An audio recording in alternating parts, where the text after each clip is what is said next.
l'édition d'information ce soir. Madame, monsieur, bonsoir, bienvenue à ce rendez-vous. Les titres sommaires de ce journal. L'ambassadeur d'Algérie reçu par le chef de l'État ce lundi. Le diplomate en fin de mission a fait ses adieux au président Alassane Ouattara. Un entretien qui a surtout porté sur les relations ivoiro-algériennes et les moyens de les dynamiser dans plusieurs secteurs.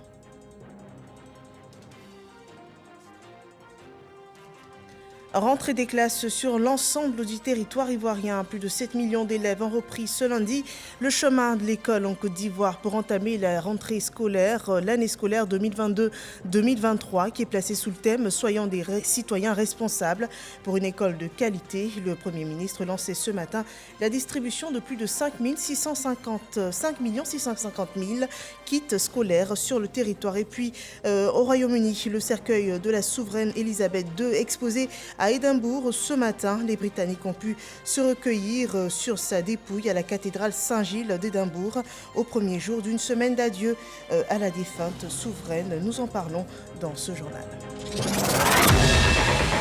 Bienvenue dans ce 23h. Les cloches ont sonné dans les établissements scolaires ce 12 septembre. C'était la rentrée officielle des classes du système éducatif ivoirien après 3 mois de grandes vacances scolaires. 7,2 millions d'élèves étaient attendus ce matin dans les établissements préscolaires, primaires et secondaires pour l'année scolaire 2022-2023. Une nouvelle saison pleine de défis marquée par la distribution de plus de 5 650 millions kits scolaires sur le territoire. On en parle dans ce journal avec nos reporters, mais avant, l'agenda du chef de l'État et ce télégramme adressé par la présidence de la République à Sa Majesté Charles III, roi du Royaume-Uni, de Grande-Bretagne et d'Irlande du Nord. Je lis ce télégramme. Majesté, votre proclamation en qualité de roi du Royaume-Uni, de Grande-Bretagne et d'Irlande du Nord et nouveau souverain du Commonwealth par le Conseil d'accession m'offre l'agréable occasion de vous adresser au nom du gouvernement et du peuple ivoirien, ainsi qu'en mon nom propre, mes très sincères et chaleureuses félicitations. Il me plaît également de former à votre endroit des vœux choisis de bonne santé, de paix et plein de succès dans l'exercice de vos hautes fonctions pour le bonheur des sujets de votre majesté. Je voudrais en outre vous assurer de mon entière disponibilité à œuvrer de concert avec votre majesté au renforcement et à la diversification des liens historiques d'amitié et de fructueuse coopération qui ont toujours existé entre la Côte d'Ivoire et le Royaume-Uni pour le bonheur de nos peuples respectifs. Très haute considération, et c'est un télégramme signé Alassane Ouattara, président de la République de Côte d'Ivoire. Au Royaume-Uni, ce fut un lundi de premier jour d'une semaine d'adieu à la défunte souveraine Elisabeth II. Première étape, Édimbourg, la capitale écossaise. Le nouveau monarque, le roi Charles III, les princes Andrew et Édouard, ainsi que la princesse Anne, ses frères et sœurs, conduisaient ce lundi une procession funéraire pour accompagner le cercueil de leur défunte mère, Elisabeth II, vers la cathédrale Saint-Gilles. Après le décès de la souveraine à l'âge de 96 ans, le public a commencé à se recueillir devant le cercueil de la reine Elisabeth II, exposé pour la première fois. Plus de 30 000 bracelets passes nécessaires pour accéder à la cathédrale et se recueillir auprès d'Elisabeth II ont été distribués pour l'occasion, selon la police. La dépouille dans son cercueil clos, recouvert de l'étendard royal écossais de la couronne d'Écosse, rejoindra demain Londres en avion avant les funérailles nationales annoncées pour le 19 septembre prochain. Des adieux aussi, mais cette fois des adieux protocolaires de l'ambassadeur d'Algérie au président de la République de Côte d'Ivoire. En fin de mission, Mohamed Abdelaziz Bougheitaya a été reçu par le chef de l'État Alassane Ouattara, avec qui il a échangé sur les relations entre la Côte d'Ivoire et l'Algérie, notamment les voies et moyens de dynamiser la coopération entre les deux États. Viviane Aïma. Fin de mission pour l'ambassadeur d'Algérie, Mohamed Abdelaziz Bougheitaya, qui est venu faire ses adieux ce lundi 12 septembre au président de la République Alassane Ouattara au palais présidentiel. Un départ après un long séjour de 7 années et demie. La mission a été riche en satisfaction. Je suis venu dire au revoir, Monsieur le Président de la République, après 7 ans et demi de présence en Côte d'Ivoire. Monsieur le Président de la République m'a chargé de transmettre à son frère, le Président Abdelmadjid Tebboune, une invitation à venir effectuer une visite d'État en Côte d'Ivoire en réponse à la visite que M. le Président de la République Alassane Ouattara a effectué en Algérie au mois de mai 2016. Ce que je retiens, c'est qu'on a l'impression que le peuple ivoirien est méditerranéen, ouvert, affable, gentil, disponible. Ça, c'est quelque chose qui va me marquer durablement. L'ambassadeur d'Algérie quitte la Côte d'Ivoire avec son épouse Farida Bouguetaya, qui, à la tête de l'association des épouses d'ambassadeurs accrédités en Côte d'Ivoire, a posé plusieurs actions humanitaires sur le terrain. Poursuivant avec l'actualité politique, le chef de l'État Alassane Ouattara, en sa qualité de président du RHDP, présidait ce lundi une réunion du conseil politique du parti. Un conseil marqué par l'investiture de 350 nouveaux secrétaires départementaux du RHDP. Ils ont pour mission d'entretenir les bases du parti dans toutes les localités, de conquérir de nouveaux militants conformément à la feuille de route remise par le directoire du parti. Et à cet effet, je vous propose de suivre l'intervention du chef de l'État au cours de cette réunion du conseil politique du RHDP. J'encourage le directoire à maintenir le cap et à accentuer le travail de réorganisation du parti. Évidemment, il y a des défis qui restent. Et ces défis concernent bien évidemment le parachèvement des structures de base, la consolidation du fichier des militants. Ce sont des éléments essentiels pour être sûr que nous avons effectivement une liste de militants réels et non pas de militants virtuels, comme j'ai eu l'occasion de le constater à l'occasion de certaines élections. Nous devons également procéder au lancement de la carte d'adhésion. J'insiste là-dessus. Un parti doit pouvoir avoir des membres identifiés et la carte d'adhésion doit être pour chaque militant sa carte d'identité de son appartenance au RHDP. Nous devons également, bien sûr, mettre en place les organes spécialisés chez les femmes et chez les jeunes. Je sais qu'on le fera sans grande difficulté, car je connais la sagesse de nos femmes et la maturité de nos jeunes. Alors, l'objectif, c'est de renforcer le statut du RHDP comme premier parti de Côte d'Ivoire à l'issue des prochaines élections locales. Je suis certain que nous allons les gagner, et les gagner largement.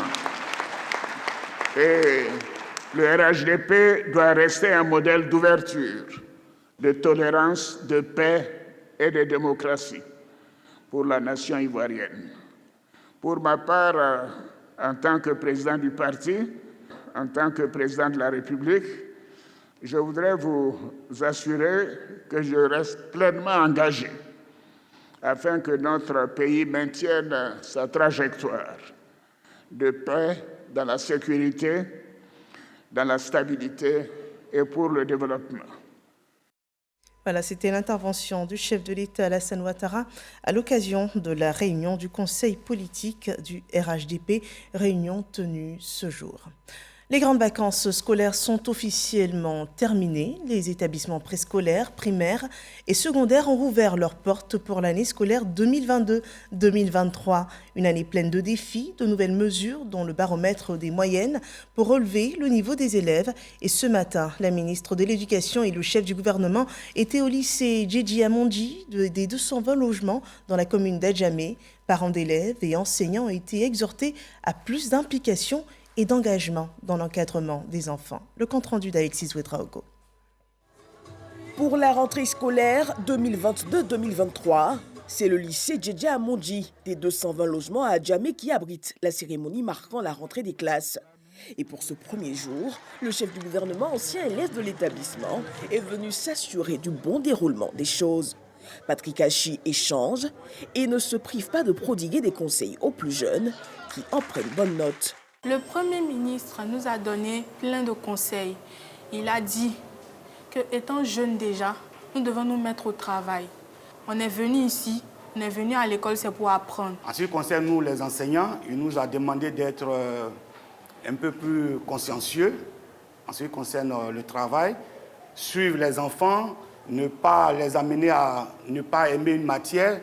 Je suis prof de maths, les élèves ont des appréhensions sur cette matière, mais c'est à nous, les enseignants, de les amener à aimer notre matière. Avec la reprise des classes, le lancement officiel de la distribution des kits scolaires. Une initiative saluée par l'UNICEF qui se réjouit des grands pas du secteur de l'éducation ivoirien, notamment avec la remise des actes des États généraux. Nous pouvons placer l'école ivoirienne au rang des meilleures nations éducatives.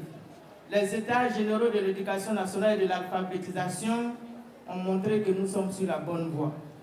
Rêvons ensemble l'école capable de fournir les ressources humaines de qualité en vue du développement durable de notre pays. 7 250 000 élèves sont attendus pour cette rentrée scolaire qui verra la distribution de plus de 5 millions de kits scolaires sur toute l'étendue du territoire. Autre point notable, le paiement de près de 16 milliards de francs CFA au profit des COJES depuis le 1er septembre pour faciliter le fonctionnement des établissements. La distribution gratuite des kits scolaires à tous les élèves du primaire public favorise l'accès aux outils pédagogiques essentiels à moindre coût à tous les enfants en âge scolaire. Le travail des enseignants qui est ainsi facilité permet d'améliorer nettement le niveau des apprenants. Cette opération, qui représente l'un des volets du programme social du gouvernement, s'inscrit également au nombre de mesures de lutte contre la pauvreté, de lutte contre la vie chère. L'occasion pour le chef du gouvernement d'inviter élèves et parents d'élèves à plus d'engagement et de responsabilité. Donner de l'affection et de l'attention aux enfants et à ce qu'ils font à l'école. Merci d'aider en cela l'État. Quelles que soient les infrastructures qui seront mises en place, quels que soient les kits scolaires qui seront distribués, quelle que soit l'ardeur des enseignants au travail, tout cela ne pourra pas se substituer au rôle des parents. À cet âge et dans les classes où ils sont, rien n'est impossible et le ciel est leur limite. Retenez simplement une chose, travaillez. Travaillez toujours, travaillez encore, travaillez plus. Parce qu'à l'école comme dans la vie, le travail ne trahit jamais. L'effort ne trahit jamais. Toujours, au bout de l'effort, au bout du travail, il y a la récompense et il y a le mérite. Autre message à l'endroit des enseignants, rappelant les efforts du gouvernement pour l'amélioration de leurs conditions de travail.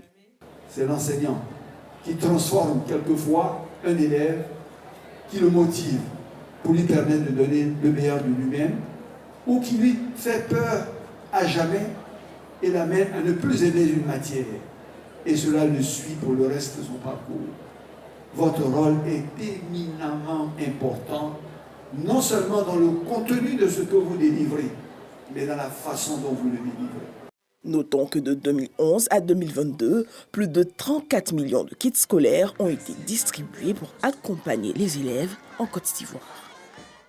Et la rentrée des classes ce lundi 12 septembre, faisant le constat de la reprise effective de l'école dans la commune d'Adjamé, au lycée Nangui à Brogoua, certains élèves étaient encore à l'étape de l'inscription pour cette nouvelle année scolaire. Sephora Zegui, notre reporter, s'est aussi rendu dans d'autres établissements. Suivons ensemble son reportage.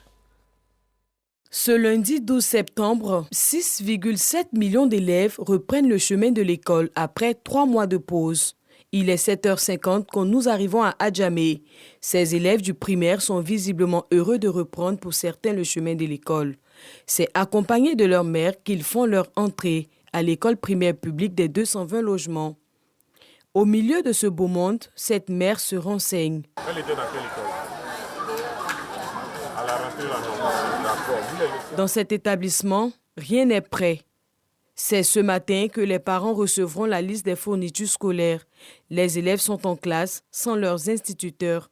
Dans cette classe de CP1, une ambiance particulière. Ici, d'autres pleurent à chaudes larmes alors que la majorité est enthousiaste à l'idée de venir à l'école pour la première fois. Je n'ai pas pleuré parce que je suis contente de venir à l'école. C'est génial! Sur un effectif de 1000 élèves, seulement 400 sont présents et la plupart des enseignants absents. Les enfants sont là, mais nous avons aussi reçu l'autre côté, la présence du Premier ministre. Donc il y a une partie des enseignants qui est allée là-bas, tous les élèves ne sont pas là. Même si les enseignants sont absents, nous notons que les élèves dans leur ensemble sont heureux de reprendre les cours dans cette école primaire. Après l'école primaire publique des 220 logements, nous arrivons au lycée moderne Nangui à Brogua, dans la commune d'Adjamé. Dans la classe de 6e 6, la journée démarre en musique. Ces transfuges du primaire participent au cours. Autant les élèves sont en joie, Joseph, leur professeur, est également heureux de dispenser son cours. Ce matin, j'ai rencontré mon professeur de musique. Je ne savais pas qu'on apprenait à chanter à l'école. Aujourd'hui, c'est la prise de contact avec les élèves. Environ, l'effectif est 50 élèves, mais présentement, c'est 15 élèves. Dans cette classe des terminales D, point de professeur. Et pourtant, les élèves sont bien présents. À défaut, ils s'organisent entre eux pour combler l'absence de l'enseignant. J'étais très enthousiaste de venir faire les cours, mais à ma grande surprise, on n'a pas vu de professeur. Mais entre nous, les amis, on a commencé à faire des exercices pour pouvoir être en avance et tout, puisqu'on est en classe d'examen. Pendant qu'une partie des élèves est en cours, la majorité est hors des salles de classe. La cour du lycée grouille de monde. Ici, les instructions sont claires. Nul n'entre sans son kit d'inscription. Lorsque nous posons la question à l'une des responsables, elle nous rassure que le kit est gratuit.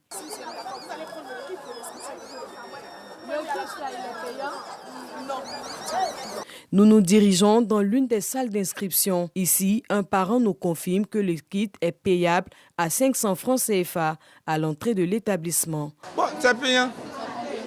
Moi, c'est 500, j'ai payé ma fiche. En plus des 500 francs que devront payer les parents d'élèves, ils sont soumis à d'autres frais annexes. L'école me demande 4 000 francs pour marqueur, et puis fiche d'inscription 500, et puis tricot 3 500, carnet de correspondance 2 000 francs. Vraiment, je demande à l'État vraiment de nous aider. Actuellement, les temps sont durs. Bon, l'année passée, il n'y avait pas le truc de tricot, mais c'est dans le nid d'aller payer les tricots. Bon, ici, j'ai dit les tricots 3 500. Avec les papiers de rame et autres là. Nous avons rencontré le chef d'établissement adjoint pour avoir des explications sur les faits dénoncés par les parents d'élèves, mais ce dernier n'a pas souhaité se prononcer en l'absence du chef d'établissement.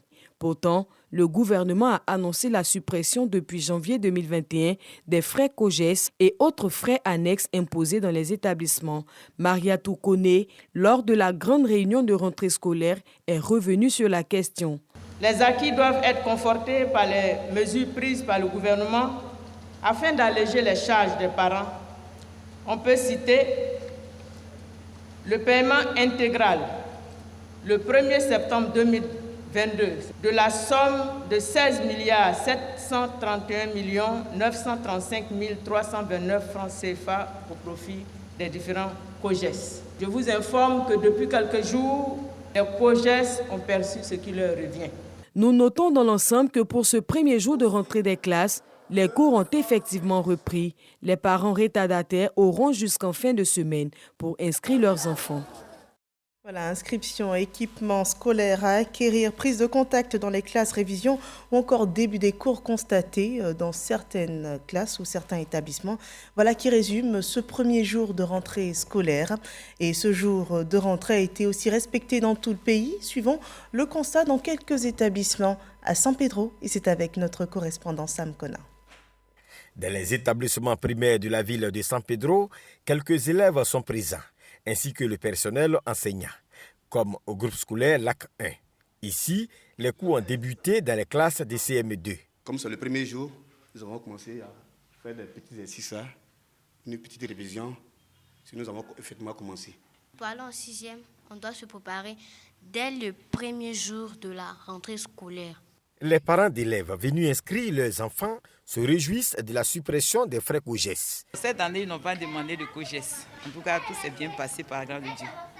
Dans le secondaire, ce premier jour de la rentrée scolaire est essentiellement consacré aux inscriptions, comme ici à la direction du lycée moderne Inagui. Nous aussi, on fait l'inscription. En tout cas, on remplit les fiches là d'abord. Tout se passe bien, ça va. On procède également à la distribution des emplois du temps et la liste des fournitures scolaires. Tout est fin prêt, nous avons reçu nos emplois du temps ce matin. Donc demain, on débute effectivement les cours. Donc les premières notes dans 2 semaines. Le directeur régional de l'éducation nationale et de l'alphabétisation, Albert Bosson-Kwamelan, qui sillonne depuis ce matin les différents établissements, se réjouit de l'effectivité de cette rentrée scolaire. Des consignes qui ont été données, est-ce que ces consignes sont respectées dans les établissements? Et voilà l'objet même de ma tournée. Et je remarque que tout est vraiment observé. Il n'y a pas de cotisation de COGES. Absolument pas. Un déficit de 129 enseignants dans le primaire et 98 dans le secondaire a été enregistré au cours de l'année scolaire 2021-2022. Il faudra combler ce déficit pour des meilleurs résultats scolaires. Intéressons-nous à présent à ces nouveaux élèves de l'école. Pour eux, ce premier jour de rentrée a une coloration particulière. Nous parlons bien sûr des élèves du CP1, tout juste sortis des classes du préscolaire. Ils abordent un nouveau cycle, une nouvelle pédagogie et surtout cet uniforme qui change radicalement, et cela pour les 5 prochaines années. Pour certains, il a fallu toute une préparation pour aborder sereinement ce nouvel environnement, le premier jour de classe de ces petits grands que nous font découvrir Khalil Diomandé et Franck Quadio. Dimanche, veille de rentrée des classes. La famille El Sali à la Sécogie commune de Cocody nous accueille. Le Benjamin Mohamed est inscrit au CP1 cette année. Sa mère et lui sont en plein préparatif de ce jour de rentrée. Nouveau cartable et nouveaux effets. Le petit a les étoiles plein les yeux. Après le repassage de la tenue scolaire, que d'enthousiasme à l'idée de bientôt l'enfiler. Laissé ravi le gamin, il a hâte de découvrir son nouvel univers. Je suis pressée d'aller à l'école pour voir mes nouveaux amis. Si le jeune homme est animé par cette verve, c'est bien parce que sa mère l'y a préparé psychologiquement. L'enfant, on échange avec lui, on le prépare à ça. On le prépare à ça comme on peut, parce que c'est pas facile. On lui dit qu'il aura un nouveau maître, une nouvelle maîtresse, il aura de nouveaux amis. Lundi, jour de rentrée, 7h. Après le petit déjeuner, Mohamed enfile sa nouvelle tenue.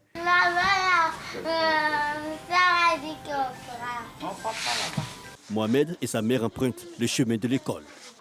Groupe scolaire Château d'eau. Ici, l'enfant fera son apprentissage. À son entrée, sa maîtresse est tout sourire. Un accueil chaleureux pour instaurer un climat de confiance.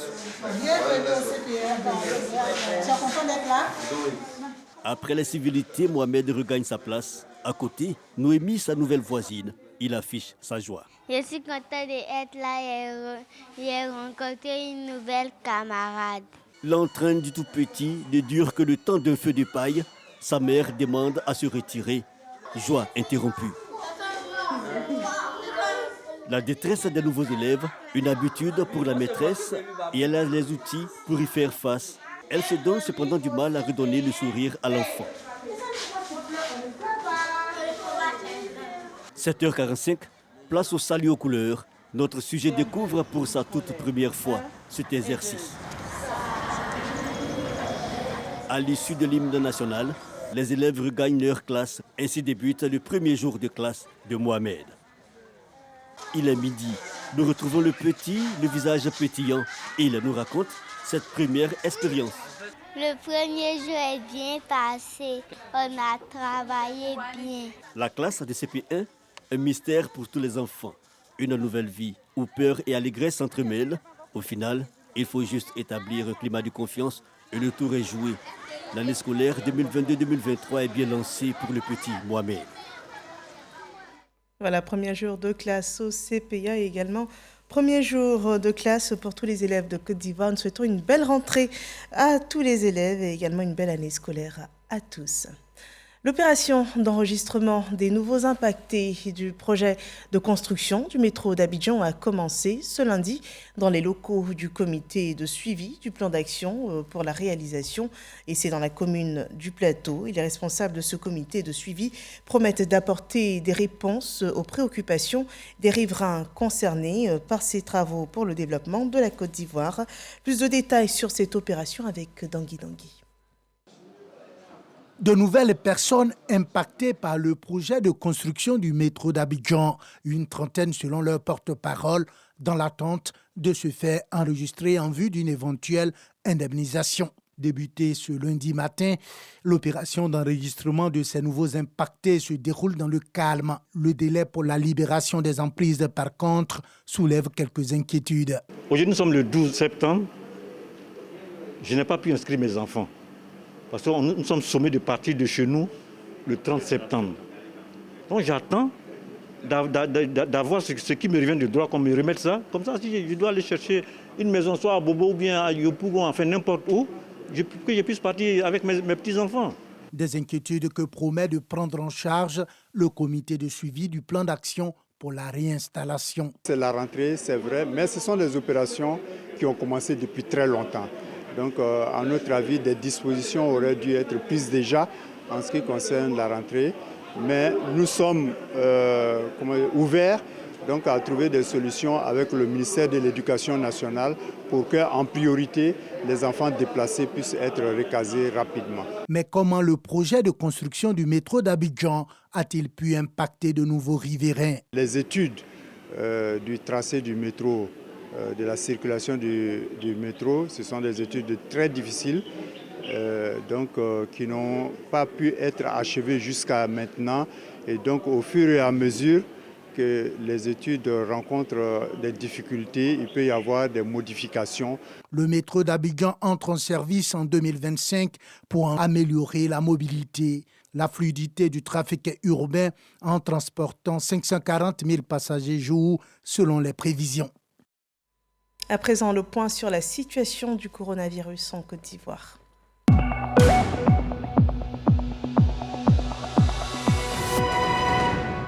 Dans le pays sont annoncés 8 nouveaux cas ce jour, 4 nouvelles guérisons. 24 personnes restent toujours actives, donc toujours porteuses du virus du corona. 18 547 812 doses de vaccins ont été administrées à ce jour en Côte d'Ivoire contre la Covid-19. Dans le reste de l'actualité en Côte d'Ivoire, les fonctionnaires manifestent encore leur reconnaissance au chef de l'État pour les mesures prises en faveur pour leur situation sociale. La centrale plateforme nationale des organisations professionnelles des secteurs publics et privés de Côte d'Ivoire a tenu sa première assemblée générale dans ce cadre. Une assemblée générale qui a été en fait un hommage au chef de l'État Alassane Ouattara. Le point de Khalil Diomandé et Sephora Zegui. Les membres de la plateforme nationale des organisations professionnelles des secteurs publics et privés de Côte d'Ivoire ont tenu à se mobiliser à l'occasion de la première Assemblée générale 2022-2023 pour traduire leur reconnaissance au président de la République, Alassane Ouattara. L'expression de cette gratitude fait suite aux mesures prises pour l'amélioration de la qualité de vie des fonctionnaires. Des décisions dont les effets se sont fait sentir dès la fin du mois d'août avec la revalorisation effective de l'indemnité de logement, de la prime de transport et l'allocation familiale. Depuis 1960, ils en rêvaient et c'est désormais une réalité.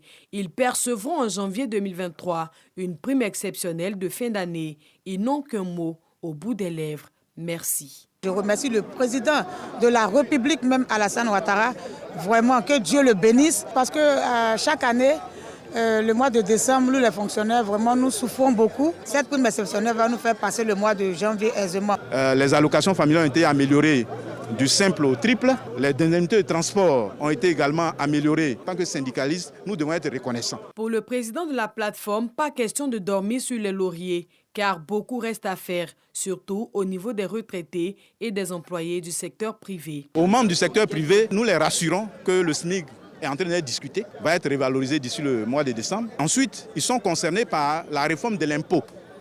L'impôt va être réformé de sorte qu'on ait un seul impôt en Côte d'Ivoire. Pour les retraités, nous souhaitons qu'ils revoient un peu la cagnotte qui a été donnée. Voilà, juste une allocation familiale, mais c'est insuffisant. Donc si on peut faire quelque chose pour améliorer leur pension, ce serait très bien. La centrale plateforme nationale des organisations professionnelles des secteurs publics et privés de Côte d'Ivoire existe depuis 2015. Elle regroupe plus de 45 organisations syndicales. Dans l'actualité politique, une campagne d'adhésion et d'identification des partis des militants du Parti démocratique de Côte d'Ivoire, le PDCI-RDA, une campagne qui a été lancée le 7 septembre dernier au siège du parti dans la commune de Cocody. Angela Diallo et Alexis Ouedraogo. À quelques mois des échéances électorales régionales et municipales, le PDCI RDA lance une campagne d'adhésion de ses militants. Cette opération d'identification va s'étendre sur 5 jours et va permettre aux militants qui ne se sont pas encore enregistrés de se faire immatriculer et de disposer de leur carte de membre. Quand on s'engage dans quelque chose, il faut aller jusqu'au bout. Il ne faut pas faire de la peu près. Chacun doit courir pour justifier son engagement dans le PDCI. Je suis venu ici pour me faire enrôler. J'appelle donc tous ceux qui ne sont pas encore fait enrôler, qu'ils viennent. À cette occasion, la formation politique a procédé au lancement de sa plateforme de paiement numérique. Les cotisations des militants constituent l'élément essentiel de nos ressources. Mais il y avait des difficultés, de sorte que, par exemple, nos militants de la diaspora, ceux de l'intérieur, du moins toujours se déplacer à Abidjan pour pouvoir cotiser. Donc cette plateforme a été créée pour trouver une solution plus facile à ces contraintes qui s'opposaient. Je pense que tout militant du parti qui se sent concerné par le parti doit faire ses cotisations ou ses règlements ou des dons au niveau du parti. Donc je pense que le meilleur moyen, c'est par le règlement en ligne, le règlement numérique qui permet aux uns aux autres de ne pas manipuler et d'avoir la certitude que les cotisations iront au niveau du parti. Après Abidjan, la campagne d'identification va s'étendre aux autres villes du pays. À présent, un bref résumé de l'actualité de ce 12 septembre, l'actualité internationale, l'actualité au Tchad, à Madagascar et également en France. Un résumé effectué par Alexis Ouedraogo. Une fusillade a fait 2 morts et au moins un blessé dans la nuit de dimanche à lundi à Marseille. Depuis le début de l'année, 22 personnes sont mortes par balle dans le département des Bouches-du-Rhône, le plus souvent sur fond de trafic de stupéfiants. Au moins 9 personnes sont mortes dans une collision entre 2 bateaux sur le fleuve Loza près de la ville d'Antochini. Un navire de marchandises a heurté une vedette transportant 35 personnes, dont des enfants, et a immédiatement coulé. Au Tchad, le procureur de la République a annoncé qu'il suspendait jusqu'à nouvel ordre la convocation de l'opposant Succès Mastra pour ce lundi. 2 syndicats de magistrats ont lancé un appel à la grève pour ce jour, un appel motivé par des revendications professionnelles. Le résumé de l'actualité au Tchad, à Madagascar et en France, résumé réalisé par Alexis Ouedraogo. Merci de nous avoir suivis. Nous achevons là cette édition d'information. Excellente fin de soirée sur RTA.